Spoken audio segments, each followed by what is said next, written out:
Welcome to the latest episode of Five on the Floor on the Five Reasons Sports Network. Thanks for joining us on your favorite podcast app. Google Podcasts is going away soon, so we recommend if you're an Android person, get Spotify. You can find us there, as well as Apple Podcasts, the Five Reasons YouTube channel, and many more. Also, check out Off the Floor.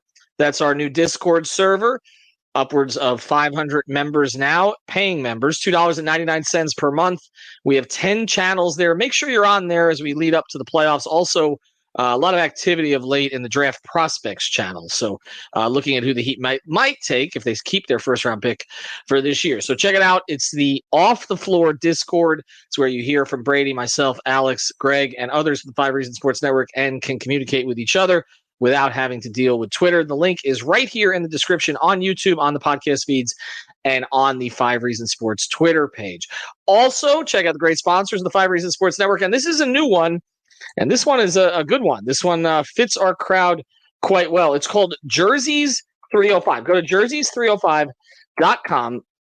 And this is a new concept down here that we want to tell you about. But basically at jerseys305.com, their mission is to find dead stock and vintage jerseys from the Heat, Panthers, Dolphins, Marlins, and the other South Florida teams. It's born from a passion for wearing jerseys of the old styles and past players. Jerseys 305 aims to make every fan stand out from the crowd with unique pieces that you don't commonly see anymore, maybe 10, 15, 20 years ago, but not today. You can find the Zoe jerseys. There's a good place to get them. And Jerseys 305, announcing their partnership with Five Reasons Sports, is offering listeners a 10% discount on their next purchase using the code 5, F-I-V-E, at checkout. So check it out, jerseys305.com. Again, that's jerseys305.com. Use the code 5. And now, today's episode. Down the Biscayne. Yikes. 5 on the floor. Ride for my dogs. Where here's the thing. You can check the score. Hustle hard, couple scars. Wearing rubber frauds. Just like Bucket said, you in trouble, y'all. Kept the floor playing. Got it all banned. Y'all seen the block. Stop with one hand. And Pat, we trust. It's power, have the guts. We're here to bring the heat. Y'all can hang it up. Welcome to Five on the Floor, a daily insider show on the Miami Heat and the NBA, featuring Ethan Skolnick, Greg Sylvander, and Alex Toledo, plus others from the Five Reasons Sports Network.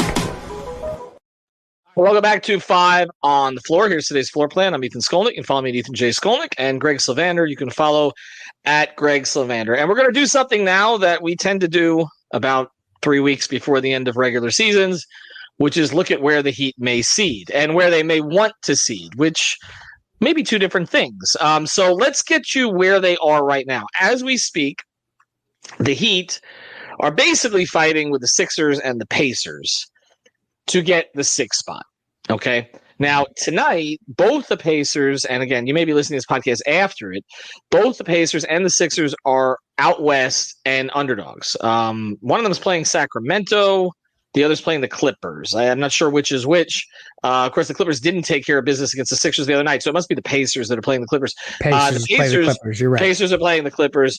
The Sixers are playing the Kings, and the Pacers just gave up 150 points to the Lakers. They scored 145, but that wasn't enough. By the way, the Lakers essentially are getting like 3 free throw attempts for every one that any other team gets. It's just outrageous.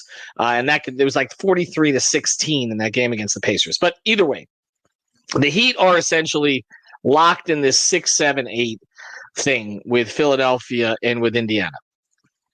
There are 2 teams below them that are not going to challenge them for a spot, I don't believe. So you have the Bulls and you have the Hawks. It's kind of the teams we thought would be the 9th and 10th teams again. That's what they are, essentially, or somewhere in that range. And so, Miami, again, I don't think has to worry much about them coming up. But then there's another question is, does Miami actually have a chance to get above the 6 and the 6, 7, 8 spots?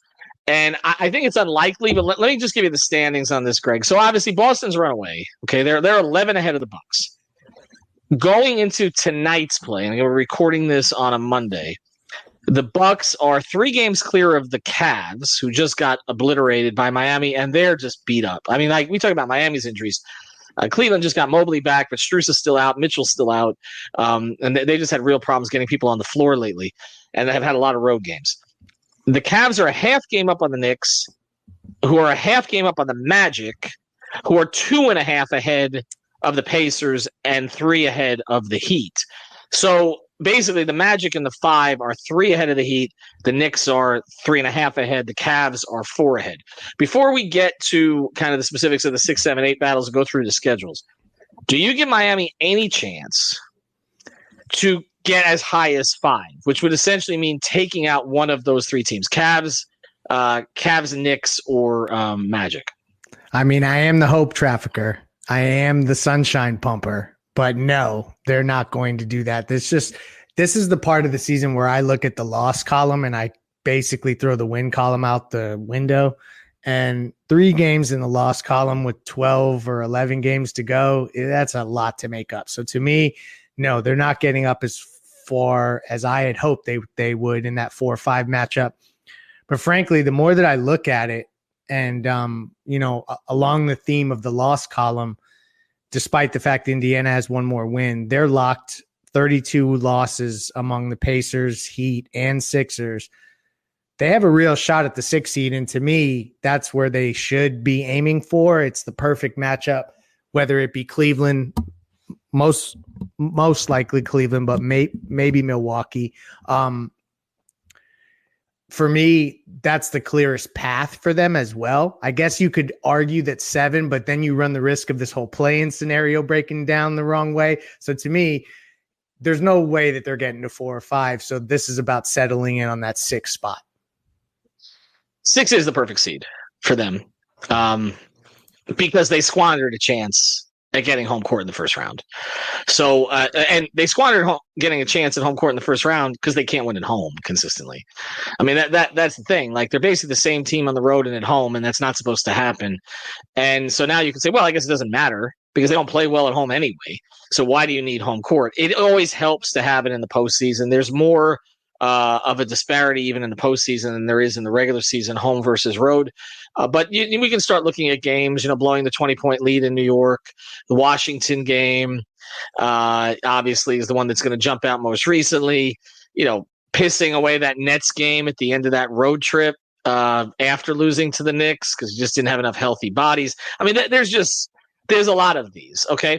But the reality of it is that if you look at point differential, which I'm going to look at here, net rating is similar. Okay, obviously adjusted a little bit differently for 100 possessions. But, I mean, the Heat have the worst point differential of the top 8 teams. It's hard to make an argument that they really should be much higher, honestly. I mean, offensively, they're the worst of these 8 teams. They have not taken advantage. I mean, I don't want to sound too negative here, but they've not taken advantage of a whole bunch of things. One is how they're tied with Philadelphia going into tonight, when Philadelphia's likely MVP at the time has missed, 2 months? Yeah. You have not – I mean, yes, Philly came back to the pack and came back to you, but really, even with all the injuries Miami's had, it hasn't been as cataclysmic as losing – Joel Embiid for 2 months. So, it's hard. It's hard to think positively of it when you're tied with Philadelphia, when really you should have passed them. And then you look at Cleveland, who again, Miami has had good success against directly, but the Cavs have been. I mean, the Cavs, even before this latest rash of injuries, they had a portion of the season where they were without 2 of their top 4 guys pretty consistently, and Miami has not cleared. Okay. So in fact, they're far enough back that you and I are both saying, even though the Cavs are tumbling, we don't necessarily think Miami's going to catch them. Nope. And the Knicks, think what you will of Julius Randle, but he's important to them and was their second best player. And then they get Anunoby and he gets hurt and comes back, and they lost a lot of they lost some depth to injuries in the process. They did bring in Bogdanovich, hasn't played very well, but again, Miami had opportunities to move up, and catch the Knicks and didn't. So when I say that the 6th spot is the perfect seed for them, I don't want this to be misconstrued. And I see some of this on Off the Floor as, well, the Heat planned this, right? Like, this is, I've actually seen a lot of this on Twitter and Off the Floor, Greg. Like, well, the Heat, somebody said today on Twitter, you can't convince me that the Heat didn't, sit guys so that they would be in this spot to drop to 6. I don't think way that Machiavellian.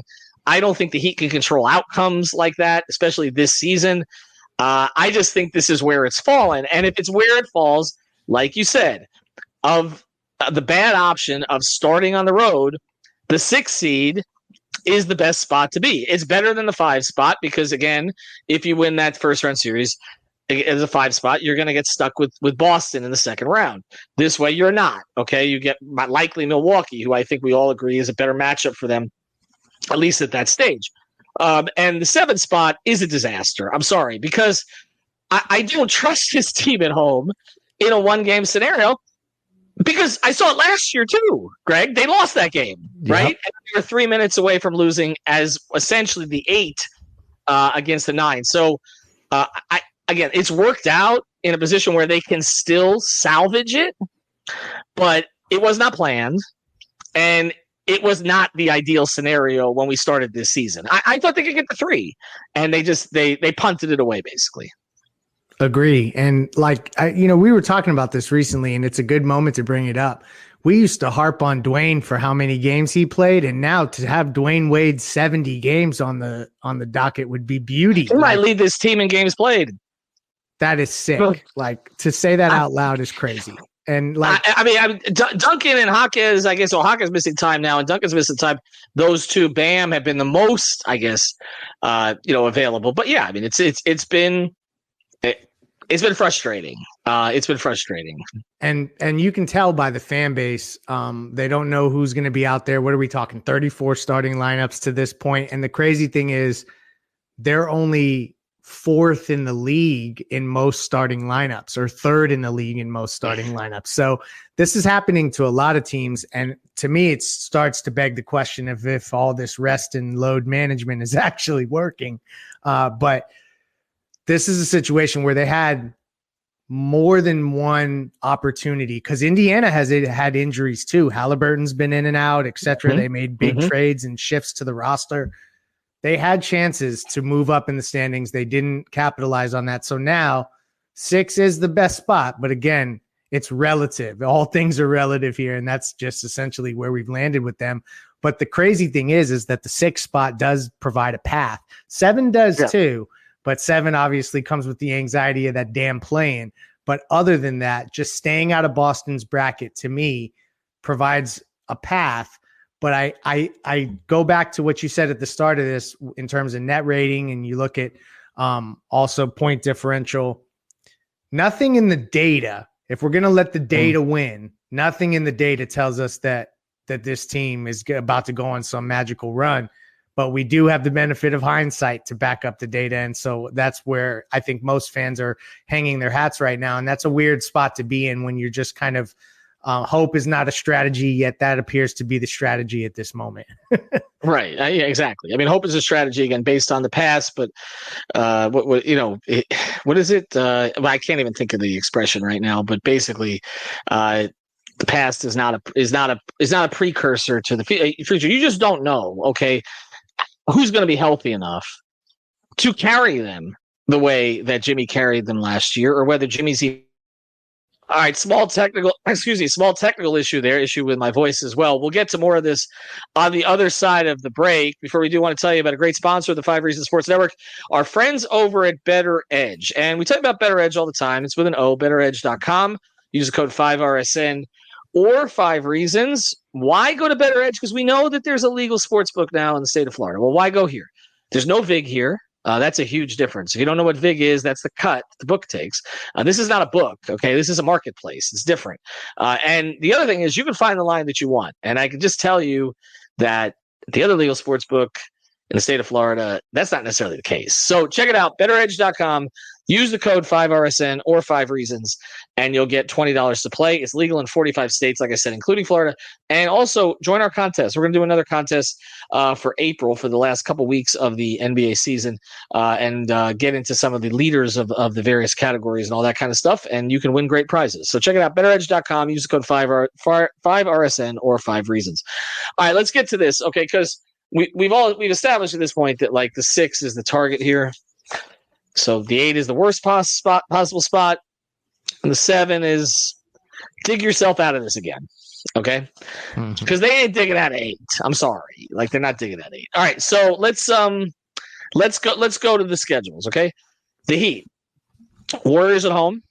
Golden State is in turmoil right now. Steve Kerr is getting a lot of criticism for not playing Steph Curry enough in critical games. Just seems like this 2 timelines thing with them kind of backfired, and now they had some moments with Kuminga this season, but they're fighting for their lives just to stay in the play-in, okay? Because Houston has been playing well of late. We'll get to that in a second. This should be a win for Miami, honestly. Okay, I mean, there's always compelling games between the Warriors and Heat in Miami, always. Okay, there was the Wader shot at the end, the Wade shot at the end.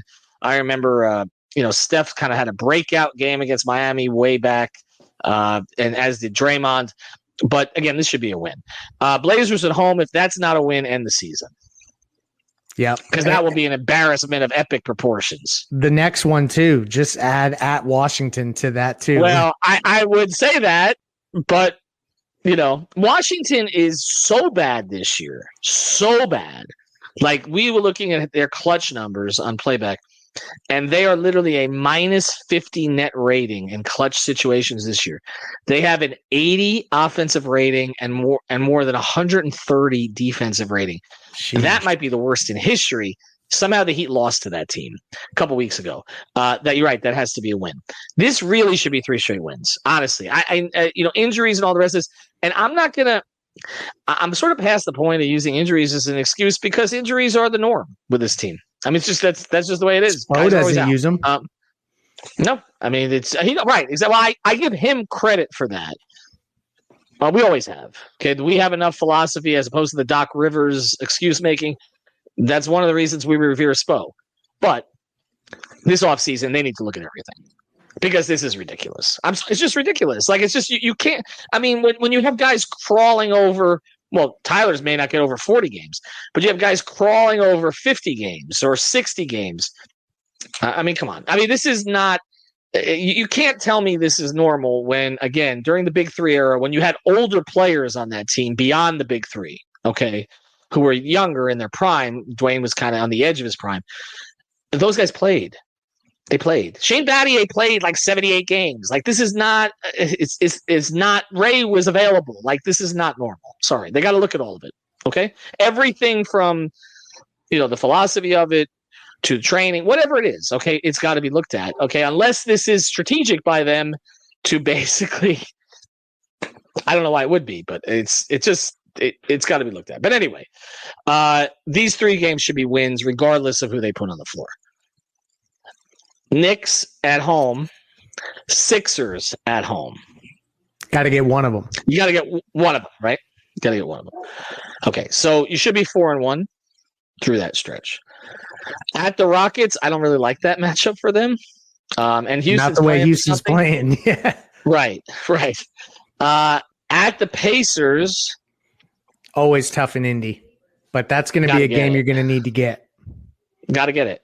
I mean, you're right. That has been a struggle historically. It's always seems to be like a low-scoring game, except like this year's Pacers team plays a little different.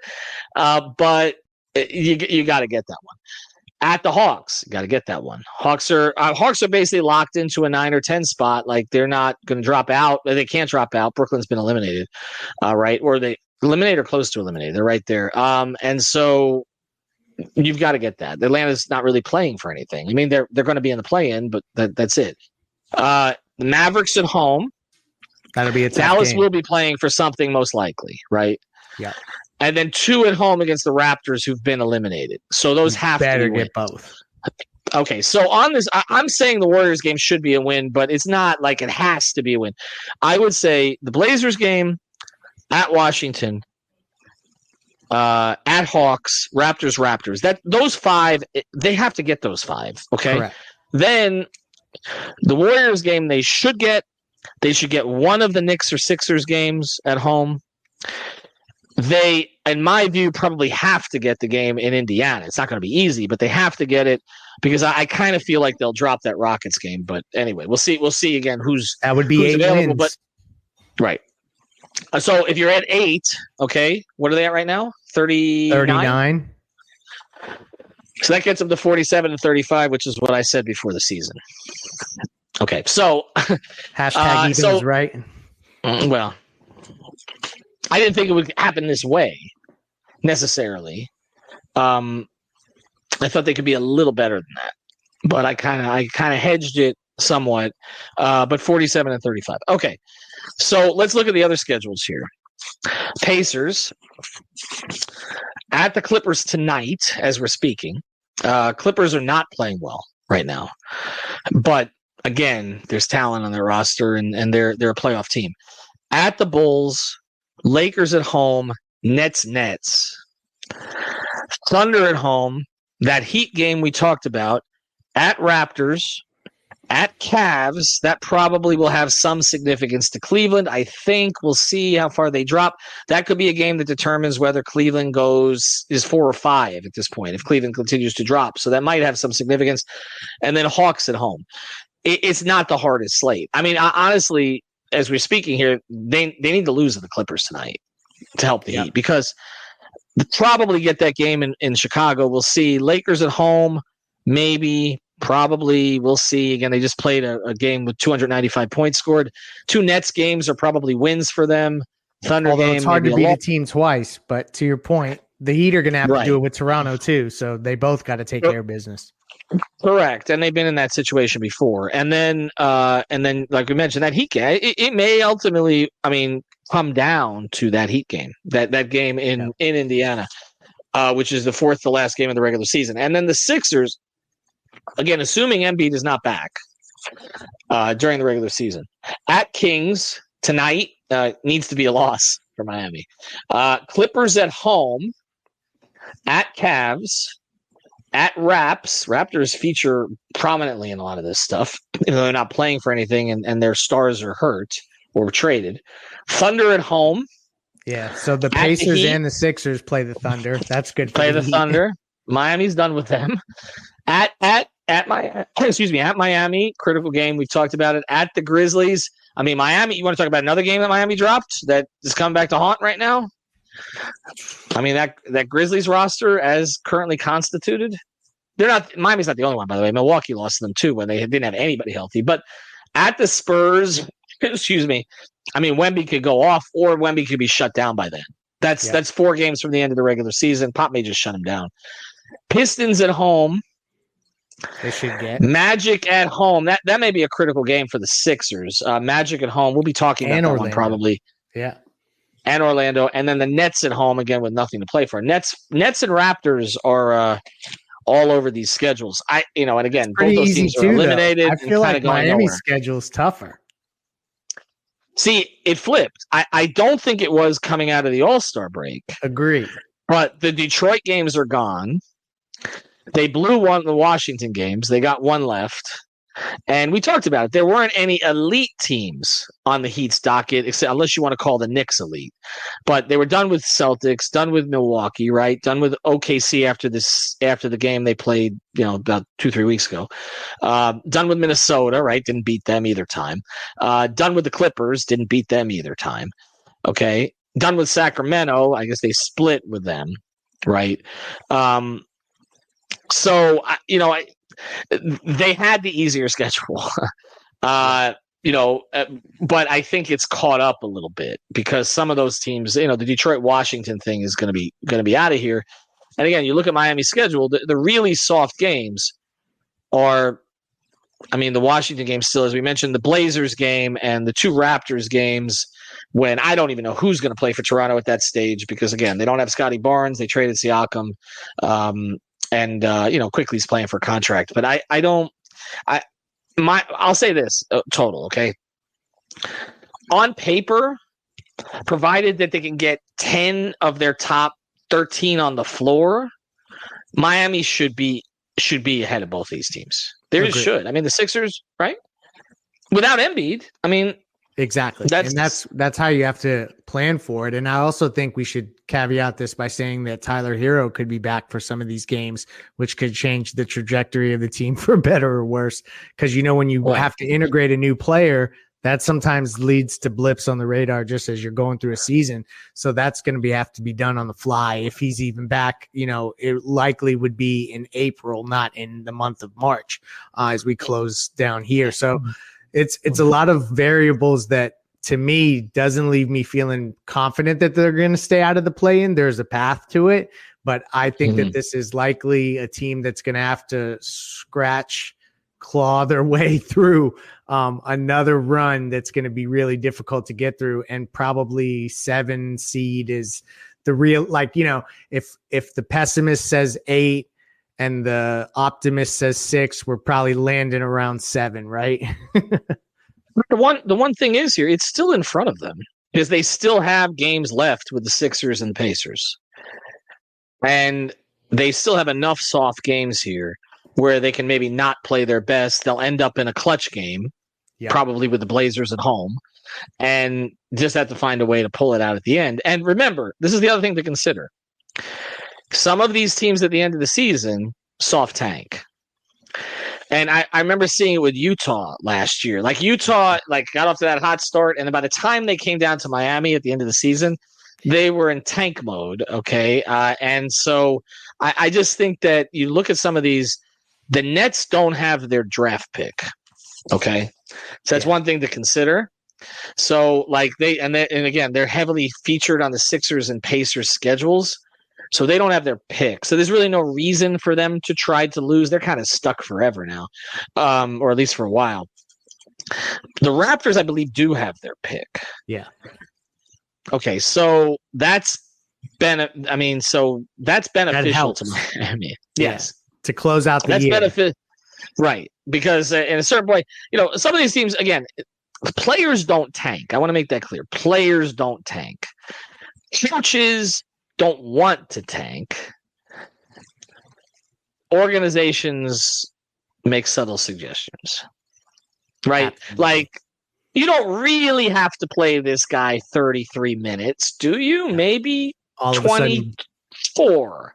Exactly. You know what I'm saying? This is kind of, so again, if you're, and I hope we're right about that. I should have checked the Raptors pick situation before I came on, but if you're Masai, again, why are you pushing your team to go balls to the wall the last 2 games of the year? And this goes all the way back. There's a history of this with the Heat and Raptors, by the way, that was dramatically important in Heat history, which was they had a game against Toronto at the end of the 2002-2003 season, and I wrote a column saying they should lose it.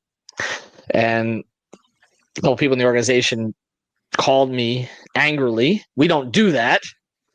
They ended up winning the game. And so they ended up dropping from 4 to 5.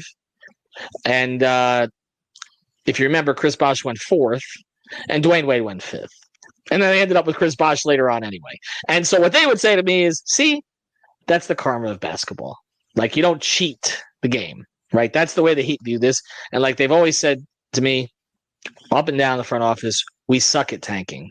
Okay, so their organizational philosophy is not to do that. Okay, some other organization's philosophy is to do that. So I'll be curious to see, again, when you're looking at the Raptors at the end of the year against them. But I just want to mention that the Pistons have some reason to. They play the Sixers late, but it doesn't even matter. The Pistons are so bad they're going to lose anyway. And the Raptors, the Nets, just to clarify, their pick is top 6 protected, or it conveys to San Antonio if outside of the top 6. Okay, so they need to be really bad then, right? Correct. As much as they can control it. Well, okay, so where are they right now? Well, okay, right now they have 23 wins. Do you know where that would be? Just take a guess without looking. I just looked at it. You know where that would be? 23 wins? 6. Perfect. Right. They can't get any better. If you're Toronto, you're watching Memphis, because Memphis is at 24 wins. You can't win more games than Memphis then, right? That's the whole idea. You got to stay behind it because you can't lose enough, I don't think, to get behind Charlotte, Washington. Well, you can't get behind Washington, Detroit, but you can't get behind Charlotte, Washington, Detroit, San Antonio, or Portland, okay? The Raptors are either going to be 6 or they're going to give away that pick. You're right. So they have to see. We actually discovered something at the back end of this podcast I don't think anybody's talking about. If you right, this is a good discovery. The Raptors have to lose at the end of the season. They got to lose. They got to stay. They got to lose more games than Memphis. That's the thing. If that's what you're trying to do, So don't be surprised if, I don't know, is Quickly even healthy now? If some of their better players, Bruce Brown won't be playing. No, right. Exactly. He's like the only guy left. Right. Subtly shut down at the end of the season. That's all. So, and then Miami will lose to some random scrub heat killer in the last game of the year. Some guy we've never heard of from, Division 16, NCAA or something like that, who has 12 threes against them. Anyway, prediction before we close. And thanks to our sponsors, Jersey305.com and Better Edge. You think they're going to be the 7? Is that what you're saying? Probably that's the move here. I think that they probably no. You know what? I'm sticking with the guts. They're going to get up to 6. All they got to do is close that Indy game and that Sixer game. This Toronto Discovery, because they have to stay top 6, leaned me in the other direction. They'll finish 6. The Heat will finish 6. I want to say that too because they should. And I had them, moving up as far as 3 when it looked like things were starting to click. I don't know. There's been a lot of these seasons where it's like we look back at one game, and that Washington game is just the New Orleans game wasn't any better. But New Orleans, they were never. They got blown out. But I'm talking, and New Orleans is a playoff team, and they've been hot. Okay, and sure. I know they didn't have Ingram, and it's bad. It's the second night of a back-to-back for New Orleans, all the rest of it. But that Washington game is just oof. The Memphis game, oof. Blowing the lead in New York in the fourth quarter. I mean, there are a lot of those. I want to say 6. It's going to come down to that game in Indiana, in my opinion. Yeah. They got to go into that building and win, which again, over the course of time, has been difficult. Some Heat teams have pulled it off. The Big 3 lost Bosh, and Dwyane and LeBron went nuclear. I mean, Dwyane and LeBron ain't walking through that door. So we got to see. We got to see who, Jimmy Bam. Who's it going to be? Tyler. Maybe by then, right? That's pretty close to the end of this. Well, where are we at? He might play by that one. Agree. So they got to get that one. They got to get that one. I think to be able to get the 6. And I'm leaning 7. You're probably right. I don't want to be because I would like this run to go a little bit longer. And then if we have a 7-8 and Kyle Lowry decides to shoot the ball in Miami for a change and hits 4 threes and knocks them out of the pool. We're not podcasting for 3 months. Anyway, thanks to Greg. We'll be back with coverage of Heat Warriors. Just get the 6th seed. That's it. Get the week off. That's crucial for a team where nobody plays. Get the week off. Let Jimmy, if Kevin Love's back right in, let him rest. Let Tyler rest. Let them all rest. Get the week off or get the few days off, whatever it is. All right. Have a good day, everybody. Thank you for listening to the 5 on the Floor on the 5 Reasons Sports Network. After all, someone needs to listen to my dad.